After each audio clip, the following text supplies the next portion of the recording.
কুষ্টিয়ার খোকসা উপজেলা সাংস্কৃতিক সংস্থার নবগঠিত কার্যনির্বাহী পরিষদের প্রথম সভা অনুষ্ঠিত হয়েছে। বুধবার সন্ধ্যা 7:30টায় উসাস প্রাঙ্গণে এ সভা অনুষ্ঠিত হয়। সভায় সভাপতিত্ব করেন সংগঠনের সভাপতি রবিউল আলম বাবুল এবং সঞ্চালনা করেন মহাসচিব আনোয়ার হোসেন বিশ্বাস। সভার শুরুতে নবগঠিত কার্যনির্বাহী কমিটির সদস্যদের পরিচয় পর্ব অনুষ্ঠিত হয়। সভায় সংগঠনের ভবিষ্যৎ কর্মপরিকল্পনা, সাংগঠনিক কার্যক্রম এবং আসন্ন কর্মসূচি নিয়ে বিস্তারিত আলোচনা করা হয়। বিশেষ করে আগামী ডিসেম্বর 2025-এ একটি যাত্রাপালা উৎসব আয়োজনের বিষয়ে আলোচনা হয়। সভায় উপস্থিত ছিলেন উসাসের উপদেষ্টা ও উপজেলা বিএনপির সাবেক সিনিয়র যুগ্ম আহ্বায়ক নাফিস আহমেদ খান রাজু, উপদেষ্টা শামীম আহমেদ বাবু এবং অর্থ সম্পাদক নুরুজ্জামান সহ কার্যনির্বাহী পরিষদের অন্যান্য সদস্যরা।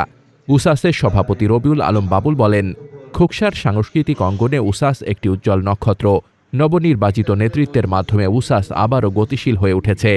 আমরা আশা করি এই ধারাবাহিকতা ভবিষ্যতেও বজায় থাকবে এবং খোকসার সাংস্কৃতিক জগৎ আরও সমৃদ্ধ হবে। তিনি কার্যনির্বাহী পরিষদের সকল সদস্যকে শুভেচ্ছা ও অভিনন্দন জানান।